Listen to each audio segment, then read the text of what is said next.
अस्सलामुअलैकुम एवरीवन, बिस्मिल्लाहिर्रहमानिर्रहीम। तो सबसे पहले हम इस बैग को बनाने के लिए इस तरीके का एक पीस रेडी कर लेंगे। तो इसके ऊपर जो है वो सबसे पहले मैंने जो अपना मेन फैब्रिक है उसको रखा है।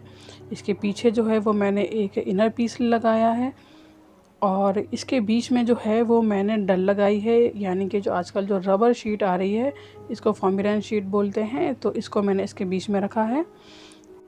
इसके ऊपर मैंने इस तरीके से शेप बना ली थी पेंसिल और स्केच की मदद से, और उसके बाद मैंने इस पर मशीन से सिलाइयाँ लगा ली हैं ताकि जो हमारे जो ये तीनों हिस्से हैं वो एक साथ अटैच हो जाएं। तो पीछे की तरफ जो मैंने कपड़ा लगाया है, आप इसकी जगह पे कोई भी आपके पास जो भी बेकार कपड़ा पड़ा हो आप यहाँ पे लगा सकते हैं, क्योंकि हम जो है अस्तर अलग से लगाएंगे। तो आप यहाँ पे कोई सा भी फैब्रिक यूज़ कर सकते हैं। इसके बाद हमें इसमें से जो है 28 बाय 24.5 सेंटीमीटर का एक पीस हमें इसमें से कट कर लेना है। इस तरह से हमें एक पीस कट कर लेना है। इसके बाद जो है वो हमें इसके कॉर्नर जो है वो 3 इंटू 3 सेंटीमीटर के यहाँ पे हमें इसके कॉर्नर जो है वो कट कर लेने हैं। इस तरह से हम निशान लगा लेंगे और इसके चारों कॉर्नर जो है वो हम इसी तरीके से 3 बाई 3 सेंटीमीटर के हम कट कर लेंगे। तो इस तरीके से जो है वो ये एक हिस्सा हमारे पास रेडी होके आ जाएगा। तो बाकी जो हिस्सा बचा है उस पे से हम सेम एग्जैक्ट इसी तरीके से इसी शेप का एक और पीस निशान लगा के कट कर लेंगे। तो इस तरीके से ये दो पीस आ गए हैं। इसके ऊपर जो है वो मैं साइड पे लिख लूँगी 28 सेंटीमीटर, जो कि हमारा ऊपर की तरफ रहना चाहिए। मैंने इसलिए इस पर लिख लिया है ताकि हमारी साइड जो है वो चेंज ना हो जाए और सिलते वक्त हमसे गलती ना हो जाए। तो ये दोनों पीस जो हैं वो इसी तरीके से रहने चाहिए। इस तरह से हमारा ये मुड़ ना जाए सिलाई करते वक्त, क्योंकि ऑलमोस्ट साइज़ जो है वो बराबर ही है। इसके बाद हम यहाँ पे दो ये हमने पीस कट किए हैं, तो दो ही पीस हम एग्जैक्ट साइज़ के यहाँ पे हम इनर कट कर लेंगे। इसके लिए ये दो पीस आ गए हैं यहाँ पे। अब जो है वो इसके बाद हम यहाँ पे एक पीस ले लेते हैं। इसके पीछे जो है वो हमें यहाँ पे ज़िप लगानी है, बैक ज़िप।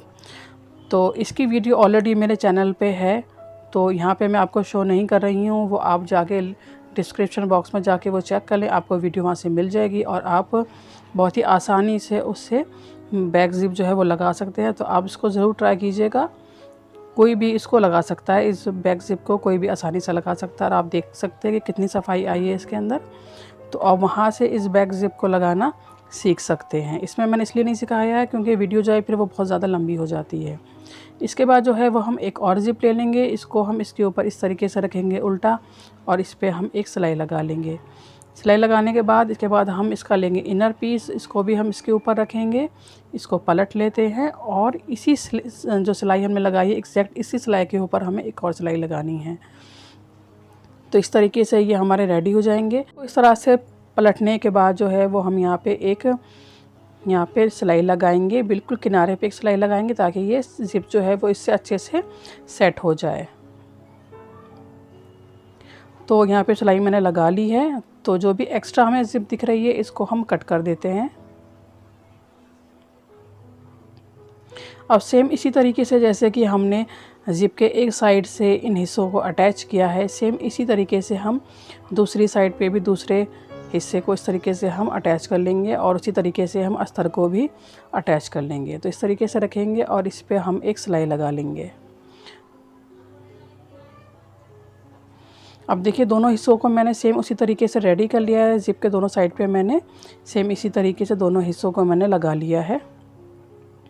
अब इसके बाद यहाँ पे मैंने एक छोटी सी पट्टी कट की है, इसके हम दो हिस्से कर लेते हैं और फिर इसको हम इस तरीके से फोल्ड करके ज़िप के बिल्कुल बीचों बीच में रखेंगे साइड में इस तरह से, और इस पर हम यहाँ पे डबल सिलाई लगा देंगे। इसी में जो है वो हमारी स्लिंग अटैच होगी। तो इसको भी हम दूसरे हिस्से को भी इस तरह से रख के यहाँ पे सिलाई लगा देंगे।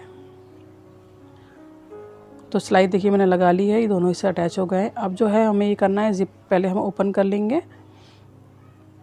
अब जो हमें अस्तर है वो दोनों एक साइड पे कर लेने हैं और जो हमारा मेन फैब्रिक है बाहर का वो हमें दोनों एक साइड पे कर लेने हैं इस तरह से। और अब इसके बाद हम यहाँ पे सिलाई लगाएंगे, यहाँ से यहाँ तक, यहाँ से यहाँ तक, यहाँ से यहाँ तक।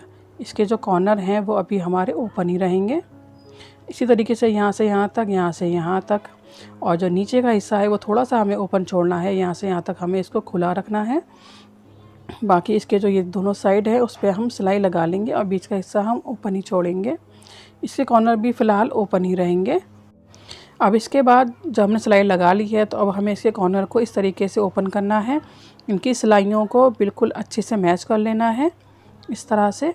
और अब हम इस पर एक सिलाई लगा देंगे, इस तरह से रख के हम यहाँ पे सिलाई लगा देंगे। इसी तरीके से ये कॉर्नर भी सिल लेना है और इसी तरीके से ये वाले कॉर्नर भी हमें ओपन कर लेने हैं। पहले इनकी सिलाइयों को ज़रूर मैच कर लीजिएगा आप ध्यान से, बिल्कुल सिलाई जितनी भी मैच होगी उतनी ही हमारी सफाई आएगी। तो इस तरीके से करके इस पर भी हम एक सिलाई लगा देंगे। ये वाला कॉर्नर भी हम इसी तरीके से सिल लेंगे। तो ये चारों कॉर्नर जो हैं वो हमारे इस तरीके से सिल जाने चाहिए।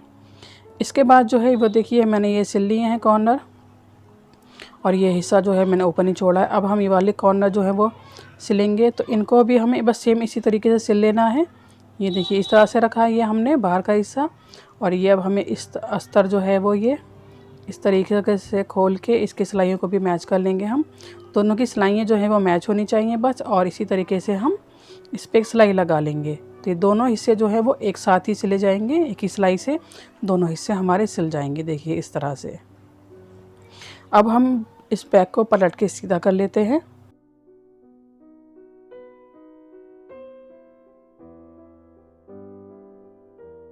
सीधा कर लेने के बाद जो ये हिस्सा हमारा खुला हुआ था, ओपन था, अब इसको हम सिल सकते हैं। तो मशीन से आप इसको बंद कर लीजिए।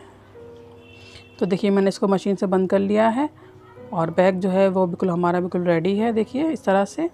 ये बहुत ही इजी बैग है और बहुत ही खूबसूरत और बहुत ही लाइट वेट होता है इसका। तो आप इसको ज़रूर ट्राई कीजिएगा। अल्लाह हाफिज़।